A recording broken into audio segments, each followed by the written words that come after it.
Bueno, pues estamos con el alcalde de Antequera, Ricardo Millán, que una de las noticias esperadas, no solo del año, sino de este mandato, era la... Electroángelus. Llegan los ofertones a Electroángelus 121. Televisor Toshiba LCD 37 pulgadas, Full HD con TDT por solo 595 euros. Aire acondicionado Mitsubishi Spirit Inverter desde 699 euros. Electroángelus 121. Nosotros sí te asesoramos. Millán, que una de las noticias esperadas, no solo del año, sino de este mandato, era la aprobación definitiva del Plan General de Ordenación Urbana.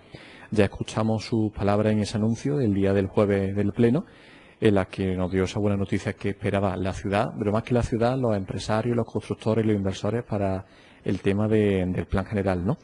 Bueno, a día de hoy, ¿qué plazos quedan para que el Plan General ya pueda estar funcionando plenamente? Mira, dos cositas. Primero, no solamente de este mandato, sino incluso del anterior también. Esto comienza en el 2003, sí, que recién llegado yo como alcalde es cuando se comienza el proyecto de la renovación o lo que es la actualización y la revisión del Plan General de Ordenación Urbana, sobre todo por el agotamiento que hay tanto de suelo residencial como de suelo industrial y sobre todo porque la propia ley de ordenación urbanística implicaba el que todos los planes generales se tenían que adaptar a la nueva normativa, aunque eso sale incluso después que el ayuntamiento encargue su plan general, su nueva revisión, ¿no? Y es importante no solo para los empresarios, lo has dicho muy bien al principio, para toda la ciudad de Antequera. Es decir, esto es un proyecto que enmarca y abarca toda la ciudad, que va a permitir la expansión de suelos residenciales de primer nivel, van a permitir el desarrollo de suelos industriales y productivos, con lo cual es generación de puestos de trabajo, de empleo, que también beneficia a todos los antequeranos y las antequeranas, y por tanto era un documento imprescindible el poder aprobarlo y poder llevarlo a efecto. No ha salido con todo lo que queríamos de principio, pero sí con lo suficiente como para poder asegurar un desarrollo inmediato con suelo importante para poder ofertar al mercado y con muchas posibilidades de poder incluir absolutamente todo lo que tenemos planteado, ¿no? Alcalde, y uno se pregunta ¿por qué no se ha llegado a aprobar antes? Porque uno supone que tanto, el ayuntamiento lógicamente seguro que sí, ¿no? Pero la Consejería de Obras Públicas y todas las administraciones parece como se ha ralentizado demasiado, ¿no? Y esto es una ciudad como Antequera, le hubiera hecho falta antes el por qué. ¿Hay una explicación? Sí, hay una explicación y perfectamente lógica. Además, no solo ha afectado a Antequera, ha afectado prácticamente a todos los municipios de Andalucía. Ha habido un cambio de normativa continuo, es decir, hay que tener en cuenta que todos estamos sujetos a la Ley de Ordenación Urbanística, una ley nueva que aparece en el año 2003 y que su desarrollo ha creado muchísimos problemas, como toda ley nueva. Aparece, si recuerda, lo que era el POTA, que era un plan que limitaba el crecimiento territorial, que no estaba antes, eso aparece en el 2005, en el 2006. Después aparece un acuerdo parlamentario, precisamente a propuesta de Izquierda Unida, que se aprueba por unanimidad del Parlamento, también con los crecimientos del 30 y el 40%, y con una serie de interpretaciones de la reglamentación totalmente diferentes, y eso ha hecho que todo se retrase, porque ninguna de las administraciones, ninguna de las delegaciones o de las sectoriales informaban mientras no había ya claridad en la interpretación del documento. Eso ha hecho que prácticamente tuviéramos una aprobación provisional, tuviéramos que repetir la aprobación provisional. En fin, hay un refrán que dice que las cosas de palacio van despacio, y bueno, con Girola, que fue con nosotros a la Comisión Provincial, empezó en el 2002 y lo tiene en el 2010, nosotros empezamos en el 2003 y lo volvemos a tener en el 2010, o sea que al final una redacción de un plan es un documento tremendamente complejo que tiene que tener muchísimos informes, muchísimos estudios, muchísimos digamos cuestiones y aspectos complementarios que al final hacen que tarde tanto tiempo como ha tardado, ¿no? Final de junio, principio de julio para terminar todos los trámites e inmediatamente ya ponerlo en funcionamiento, ¿no? Sí, en principio lo que la Comisión Provincial de Urbanismo hizo el otro día, el día 10 de junio, es aprobarlo definitivamente, es decir, la fecha de aprobación es el día 10 de junio y la fecha que consta como la aprobación definitiva del plan. Lo que pasa es que la entrada en vigor no se hace hasta que no se publica en el boletín oficial de la provincia. En principio lo que se necesita es, digamos, vamos a tardar un poco más porque lo único que nos mandaron fueron unas rectificaciones que había que hacer, una corrección de errores, una especie de fe de rata de los documentos, que eran algo así como 25 o 26 cambios de normativa, que eso no era muy complicado, pero sí al denegar totalmente el plan general que hace referencia a Villanueva de la Concepción, se necesita separar todos los planos, todos los documentos, es decir, todo lo que aparece Villanueva de la Concepción hay que quitarlo de en medio. Eso puede tardar un poquito más, pero eso en el momento que se termine no hace falta pasarlo por ningún tipo de órgano, sino simplemente enviarlo a la consejería que los técnicos vean y ratifiquen que los cambios que se han realizado son los que la comisión planteó y automáticamente va a publicación. Y yo espero que para final de mes o principio del mes de julio tengamos en vigor ya el plan. Y la ciudad y los que están esperando la aprobación del plan general, ¿a partir de cuándo van a poder ver la realidad? ¿Ya a final del verano, principio de Hombre, eso otoño? va a tardar un poquito en ver la realidad, van a tardar un poquito sobre todo en ver realidad física de cambios, ¿no? Porque ahora hay que comenzar con todos los instrumentos de planeamiento de desarrollo, hay que comenzar con los planes parciales, con los estudios de detalle. El momento no es el más adecuado para abarcar ni para abordar proyectos de, digamos, de mucha envergadura, pero bueno, sí es cierto que actualmente tenemos ya suelo calificado. Si hay alguna empresa que quiera venir a instalarse en Antequera, tenemos suelo para ofertarle, suelo privado y suelo público de los porcentajes de aprovechamiento que tiene obligatoriamente el ayuntamiento. Tenemos suelo para hacer viviendas de VPO, que también son interesantes.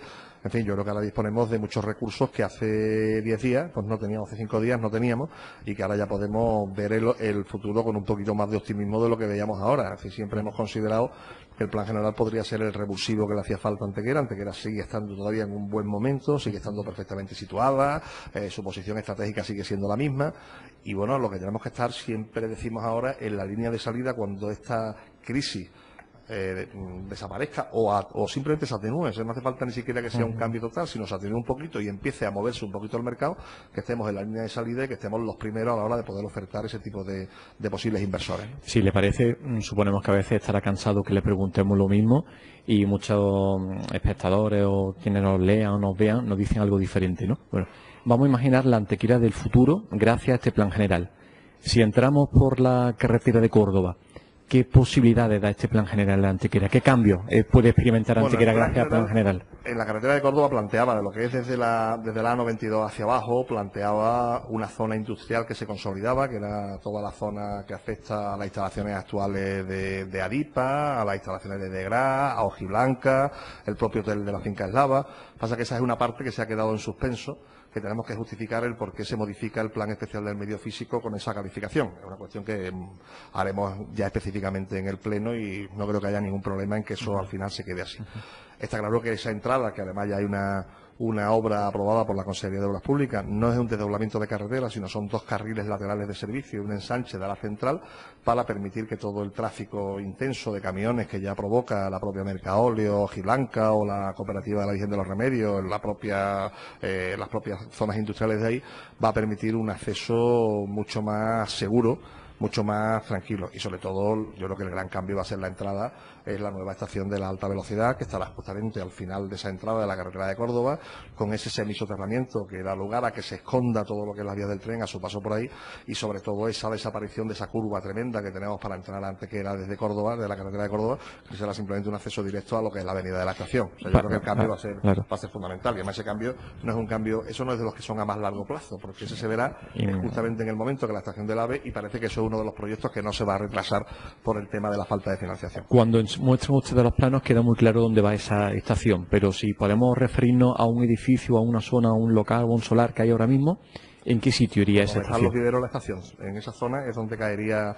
La estación no está ubicada todavía de manera definitiva. Hay una zona, un ámbito de la estación tremendamente grande, mucho más grande que el que ocupa la propia estación, y entonces va a depender después ya de los estudios finales del desarrollo del proyecto. Pero la zona es fundamentalmente ahí porque es donde mayor desnivel hay, donde más fácilmente se hace el soterramiento o el semisoterramiento sin necesidad de profundizar mucho en el nivel freático. Estamos hablando de que podemos profundizar hasta 4 metros de profundidad, y ahí no afectaríamos a ningún tipo de agua subterránea y tendríamos el efecto que realmente hemos perseguido siempre, con una inversión mínima, conseguir el soterramiento artificial del trazado del AVE a su paso por el casco urbano, y el resto evidentemente salida al aire libre. Es decir, que la nueva avenida de entrada a la ciudad será esa avenida que es carretera, que comunica la Salle, Ojiblanca, Finca Eslava, Adipa, y la avenida de la estación, quitando la estación actual. Es la nueva entrada grande que va a tener. Ten en cuenta que ahí, al quitar también la vía del tren actual, la circunvalación se puede terminar salvando ya lo que es la propia villa de la estación, la villa romana, con lo cual realmente cuando lleguemos a la rotonda, es decir, salvando la estación, llegaremos a una especie de rotonda que hay en la avenida de la estación, donde tú podrás acceder por la avenida de la estación hacia el centro de Antequera, o podrás tirar por la circunvalación, pero ya una circunvalación no como la que tenemos en esa zona, es una circunvalación de una rotonda para doble sentido, y poder acceder hacia la zona de la Verónica, y desde ahí acceder por el propio vial que va hacia el centro de tecnificación de atletismo, acceder hacia la zona, digamos, oeste de la